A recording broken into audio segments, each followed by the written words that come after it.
মহাকাব্য মহাভাৰতে আমাক বহু কথা শিকায়, যিবোৰ কথা আজিৰ তাৰিখতো আমি পালন কৰিব পাৰোঁ। কোৱা হয় মহাভাৰত ঋষি বেদব্যাসে বিৰামহীনভাৱে কৈ গৈছিল আৰু সেয়া লিখিছিল শ্ৰী গণেশে। আৰু এই মহাভাৰতত প্ৰায় 2 লাখ শ্লোক আছে, 18টা পৰ্ব আছে, যি পৰ্বত উল্লেখ আছে এনে বহু কথা যিবোৰ কথা আজিও আমি প্ৰাসংগিক বুলি ভাবোঁ। কিন্তু আজি আপোনাক ক'বলৈ লোৱা কথাখিনি অলপ বেলেগ। মহাভাৰতৰ যুগৰ পৰাই কিছুমান প্ৰাচীন কথা আমাৰ মাজত প্ৰচলিত হৈ আহিছে। নাৰীয়ে কিয় পেটত কথা ৰাখিব নোৱাৰে? বহুতেই কোৱা শুনিছে চাগে, মহিলাই কোনো কথাই পেটত ৰাখিব নোৱাৰে। কোনোবাই দুআষাৰ ভালকৈ বা মিঠাকৈ ক'লেই সঁচা কথাটো কৈ দিয়ে। ইকান সিকানকৈ নাৰীৰ মুখৰ পৰাই বহু কথা বিয়পি যায়। এই কথা কিমান সঁচা? পিছে প্ৰাচীন কালৰে পৰাই চলি থকা এই কথাৰ সৈতে সংযোগ আছে মহাকাব্য মহাভাৰতৰো।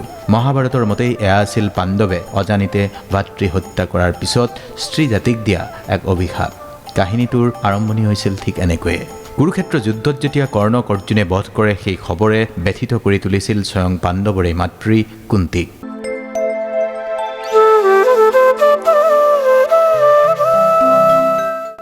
কৰ্ণৰ মৃত্যুৰ বাতৰি লাভ কৰি মাতৃ কুন্তী পুত্ৰৰ ওচৰলৈ দৌৰি আহে আৰু কৰ্ণৰ মৃতদেহৰ কাষত বহি বিলাপ জুৰিবলৈ আৰম্ভ কৰে। মাতৃৰ কান্দন দেখি পঞ্চপাণ্ডৱ আচৰিত হৈ পৰে। কিহৰ বাবে তেওঁলোকৰ মাতৃয়ে তেওঁলোকৰ সবাতোকৈ ডাঙৰ শত্ৰুৰ মৃত্যুত এনেদৰে বিলাপ কৰিবলৈ লৈছে? কৌতূহল নমাব নোৱাৰি যুধিষ্ঠিৰে আই কুন্তী দেৱীক সুধিছিল, হে মাতৃ, আপুনি কিয় কৰ্ণৰ মৃত্যুত ইমান দুখী হৈছে, যি আমাৰ প্ৰধান শত্ৰুৰ এজন আছিল? তেতিয়া দেৱী কুন্তীয়ে কৈছিল, তেওঁ অকল তোমালোকৰ শত্ৰুৱে নাছিল, তেওঁ আছিল তোমালোকৰ জ্যেষ্ঠ ভাতৃও। তেওঁৰ জন্মদাত্ৰী মাতৃ ৰাধা নহয়, মইহে। কুন্তীৰ মুখেৰে এই কথা শুনি অতি দুখী হৈ পৰে যুধিষ্ঠিৰ, আৰু সেই খঙতেই এই অভিশাপ দিয়ে যে মাতৃ কুন্তীয়ে তেওঁলোকৰ পৰা কথা লুকাই ৰখাৰ বাবে ভাতৃ হত্যাৰ দৰে পাপৰ ভাগী হ'বলগীয়া হ'ল। গতিকে এতিয়াৰে পৰা কোনো মহিলাই নিজৰ পেটত একো কথা ৰাখিব নোৱাৰিব। মাতৃ কুন্তী দেৱীয়ে কৰ্ণক পুত্ৰৰূপে লাভ কৰাৰো এক কিম্বদন্তী কাহিনী আছে। ঋষি দুৰ্বাসাক কৰা শুশ্ৰূষাত সন্তুষ্ট হৈ দুৰ্বাসাই এক বৰ দিছিল, আৰু সেই বৰ অনুসৰিয়ে কৰ্ণক পুত্ৰৰূপে লাভ কৰিছিল মাতৃ কুন্তী দেৱীয়ে। কিন্তু যিয়েই নহওক, আজিৰ তাৰিখত বা আধুনিক যুগত মহিলাই পেটত কথা ৰাখিব নোৱাৰে কথাষাৰ শুদ্ধ নহয়। আজিকালি বহু মহিলাই পুৰুষতকৈও বেছি গোপনীয়তা ৰক্ষা কৰি চলে। আজি আপোনাক মহাভাৰতৰ কাহিনী শুনাবলৈ লৈছোঁ। সাপৰ কথা ক'লোঁ যেতিয়া, আৰু 4টা অভিশাপৰ বিষয়ে ক'ম, যি সাপ বা অভিশাপৰ মাজত মহাভাৰতৰ আপুনি কাহিনীসমূহ আকৌ নিজৰ চকুৰ সন্মুখত উদ্ভাসিত কৰি ল'ব পাৰিব। মহাভাৰতৰ 18টা পৰ্বৰেই বিভিন্ন পৰ্বত এই কথাসমূহ সিঁচৰিত হৈ আছে। দ্বিতীয়টো অভিশাপ আছিল অপেশ্বৰী উৰ্বশীয়ে অৰ্জুনক দিয়া অভিশাপ। কেতিয়াবা গোৰ মাৰি গংগাত পেলোৱাৰ দৰে ঘটনা তেতিয়াও হৈছিল, আজিৰ সমাজতো হয়। এই অভিশাপো আচলতে অভিশাপ নহয়, বৰদানস্বৰূপ হৈ পৰিছিল কুন্তীপুত্ৰ অৰ্জুনৰ বাবে। এই কাহিনীটোৰ আৰম্ভণি হৈছিল পঞ্চপাণ্ডৱে বনবাসত থকাৰ সময়ত। বনবাসত থাকোঁতে অৰ্জুনে দিব্যাস্ত্ৰৰ সন্ধানত স্বৰ্গলোকলৈ গৈছিল। তাত অৰ্জুনৰ ৰূপ লাৱণ্য বীৰত্বত মোহিত হৈ অপেশ্বৰী উৰ্বশীয়ে বিবাহৰ প্ৰস্তাৱ দিছিল। কিন্তু অৰ্জুনে বিনয়েৰে সেই প্ৰস্তাৱ প্ৰত্যাখ্যান কৰি কৈছিল যে তেওঁ উৰ্বশীক মাকৰ দৰেহে ভাবে। এই কথাত ক্ৰোধান্বিত উৰ্বশীয়ে অৰ্জুনক অভিশাপ দিয়ে যে তেওঁ আজীৱন নপুংসক হৈ থাকিব লাগিব আৰু স্ত্ৰীসকলৰ মাজত নৰ্তকী হ'ব লাগিব। উৰ্বশীৰ অভিশাপত ভয়ত বিতদ হৈ অৰ্জুনে দেৱৰাজ ইন্দ্ৰৰ কাষ চাপি সহায় ভিক্ষা বিচাৰিছিল, আৰু তেতিয়া ইন্দ্ৰই উৰ্বশীক অভিশাপ উঠাই ল'ব কয়, আৰু উৰ্বশীয়ে অভিশাপৰ সময় 1 বছৰলৈ হ্ৰাস কৰে। তেতিয়া ইন্দ্ৰই অৰ্জুনক ভয় খাবলৈ মানা কৰি কৈছিল যে তোমালোকৰ কাৰণে এই অভিশাপ অজ্ঞাতবাসৰ সময়ত বৰদানৰ দৰে হ'ব। আৰু সেই অনুসৰিয়ে অৰ্জুনে অজ্ঞাতবাসত নৰ্তকীৰ ৰূপ লৈ কৌৰৱৰ পৰা নিজক লুকুৱাই ৰাখিবলৈ সক্ষম হৈছিল। তৃতীয়টো অভিশাপৰ কথা ক'ব খুজিছোঁ, ঋষি শৃংগীয়ে কিদৰে ৰজা পৰীক্ষিতক অভিশাপ দিছিল।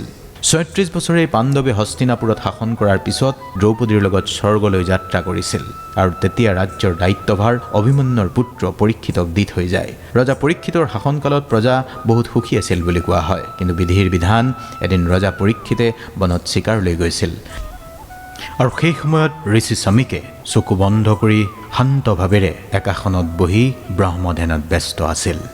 ৰজা পৰীক্ষিতে ঋষিৰ কাষ চাপি কেইবাবাৰো ঋষিক মাতিছিল, কিন্তু ঋষিয়ে কোনো প্ৰত্যুত্তৰ দিয়া নাছিল। আৰু এই কথাত ৰজা পৰীক্ষিতৰ খং উঠি এডাল মৰা সাপ ঋষিৰ ডিঙিত ওলোমাই ৰজা গুচি আহিছিল। ৰজা পৰীক্ষিতৰ এই অপকৰ্মৰ বিষয়ে ঋষিৰ পুত্ৰ শৃংগীয়ে গম পাই খঙত ক'ব নোৱাৰা হৈ পৰে, আৰু ৰজা পৰীক্ষিতক অভিশাপ দিয়ে যে আগন্তুক 7 দিনৰ ভিতৰত ৰজাক তক্ষক সাপে দংশন কৰিব। আৰু ঠিক 7 দিনৰ পিছতেই তক্ষকৰ দংশনত পৰীক্ষিতৰ মৃত্যু হ'ল। কোৱা হয় যে ৰজা পৰীক্ষিতৰ মৃত্যুৰ পিছতেই কলিকাল আৰম্ভ হয়, কাৰণ পৰীক্ষিতে শাসন কৰি থকালৈকে কল্কিয়ে প্ৰৱেশ কৰিব পৰা নাছিল। চতুৰ্থটো অভিশাপ ভগৱান শ্ৰীকৃষ্ণই অশ্বত্থামাক দিয়া অভিশাপ। মহাভাৰতৰ যুদ্ধৰ অন্তিম দিনটোত অশ্বত্থামাই মনে মনে পাণ্ডৱৰ পুত্ৰকেইজনক বধ কৰি পলাই যায়। তেতিয়া পঞ্চপাণ্ডৱে শ্ৰীকৃষ্ণক লগত লৈ তেওঁৰ পিছ লৈছিল। অশ্বত্থামা মহৰ্ষি বেদব্যাসৰ আশ্ৰমত প্ৰৱেশ কৰাত পাণ্ডৱ তালৈ গৈছিল, কিন্তু তেতিয়া অশ্বত্থামাই অৰ্জুনক উদ্দেশ্যি ব্ৰহ্মাস্ত্ৰ নিক্ষেপ কৰে আৰু তাকে দেখি কৃষ্ণই অৰ্জুনকো ব্ৰহ্মাস্ত্ৰ নিক্ষেপ কৰিবলৈ দিয়ে। কিন্তু দুয়োজনৰ ব্ৰহ্মাস্ত্ৰ মহৰ্ষি বেদব্যাসে হাতেৰে ধৰি কয় যে তোমালোকে নাজানা নেকি যে দুই ব্ৰহ্মাস্ত্ৰৰ সংঘৰ্ষ হ'বলৈ যদি হয় তেন্তে সমগ্ৰ ব্ৰহ্মাণ্ডই ধ্বংস হৈ পৰিব। তাকে শুনি অৰ্জুনে নিজৰ ব্ৰহ্মাস্ত্ৰ ঘূৰাই আনে, কিন্তু অশ্বত্থামাই পিতৃৰ পৰা সেই জ্ঞান লাভ কৰা নাই বুলি কৈ ব্ৰহ্মাস্ত্ৰ অভিমন্যুৰ পত্নী উত্তৰাৰ গৰ্ভৰ দিশে পোনাইছিল। আৰু তেতিয়া ভগৱান শ্ৰীকৃষ্ণই অশ্বত্থামাক অভিশাপ দিয়ে যে তেওঁৰ মৃত্যু নহয়, 3000 বছৰ তেওঁ তেনেদৰেই ঘূৰি ফুৰিব লাগিব। কোনো তেওঁৰ কাষ নাচাপিব আৰু তেওঁৰ গাৰ পৰা তেজৰ ভেকেটা ভেকেট গোন্ধ ওলাব। বিশ্বাস কৰা হয় যে অশ্বত্থামা এতিয়াও জীৱিত হৈ আছে আৰু মানুহৰ পৰা আঁতৰি বনে বনে ঘূৰি ফুৰিছে। মহাভাৰতৰ যুগৰ প্ৰায় বা ৰামায়ণৰ যুগৰ প্ৰায় এই ধৰাত কিছুমান চিৰঞ্জীৱী লোক আছে, যিসকলৰ ভিতৰত অন্যতম অশ্বত্থামাও। সেই চিৰঞ্জীৱীকেইজনৰ বিষয়েও এদিন আপোনাক ক'বলৈ চেষ্টা কৰিম। পঞ্চমটো সাপৰ কথা ক'ব খুজিছোঁ, মাণ্ডব্য ঋষিয়ে যমৰাজক দিয়া অভিশাপ। মহাভাৰতত মাণ্ডব্য ঋষিৰ কাহিনী আপুনি হয়তো শুনিছে বা পঢ়িছে। এবাৰ ৰজাৰ ন্যায়ত ভুল হৈ মাণ্ডব্য ঋষিক শুলত দিবলৈ নিৰ্দেশ দিয়া হৈছিল, কিন্তু শুলত দিয়া বহু সময় পিছতো ঋষিৰ মৃত্যু নোহোৱাত ৰজাই তেওঁৰ ভুল বুজি পায় আৰু ঋষিৰ ওচৰত গৈ ক্ষমা বিচাৰে। ঋষিয়ে ৰজাক ক্ষমা কৰিলে যদিও যমৰাজৰ ওচৰ পালেগৈ কিহৰ বাবে তেওঁক এই শাস্তি দিয়া হ'ল জানিবলৈ বুলি। তেতিয়া যমৰাজে কৈছিল যে হে ঋষি, আপুনি যেতিয়া 12 বছৰ বয়সৰ আছিল তেতিয়া এটা পখিলাক ধৰি তাক বেজীৰে খুচি মাৰিছিল আৰু যাৰ বাবে আপুনি এই শাস্তি পালে।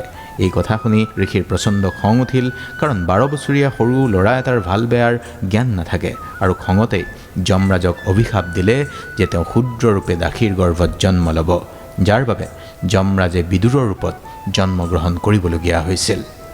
গতিকে মহাভাৰতৰ যুগৰ পৰাই বা মহাভাৰতত বৰ্ণিত এনে বহু কাহিনীয়ে আমাক শিক্ষা দিয়ে কিভাৱে আমি ভালভাৱে জীৱনটো যাপন কৰিব পাৰোঁ। মহাভাৰতত যিদৰে সাপ বা অভিশাপৰ কথা আছে, মহাভাৰতত সেইদৰে কৰ্মফলো আছে। মহাভাৰতত এনেকৈও লিখা আছে যে মনুষ্যই নিজৰ কৰ্মৰ ফল ভুগিবই লাগিব। কিন্তু এই কথা সত্য যদিও আমি কিমানবাৰ মনুষ্য জনম লাভ কৰোঁ সেই কথা জনাৰ উপায় নাই, আৰু আমাৰ জীৱনকালত কোন কিদৰে কি ৰূপ লৈ আমাৰ কাষ চাপে সেয়াও জনাৰ উপায় নাই। কোন আমাৰ মিত্ৰ, কোন আমাৰ শত্ৰু, এই সকলোবোৰ কথা আমি গম নাপাওঁ। কিন্তু এই পৃথিৱীত মনুষ্যই কৰ্ম অনুসৰিয়ে সুখ বা দুখ ভোগ কৰে, সেই কথা মহাভাৰতৰ দিনৰ পৰাই বা মহাভাৰতত বৰ্ণিত কাহিনীৰ পৰাই মানুহৰ মাজত বিশ্লেষণ হৈ আহিছে। গতিকে ভালে থাকিব, ভাল ভাল কথাবোৰ শুনি যাব, বুজি যাব। আৰু যদি আপুনি আমাক ছ'চিয়েল মিডিয়াত বিচাৰিছে তেনেহ'লে ভিডিঅ'টো শ্বেয়াৰ কৰিব, সকলোকে জনাই দিব। ভালে থাকিব। ওম কৃষ্ণায় বাসুদেৱায় নমঃ।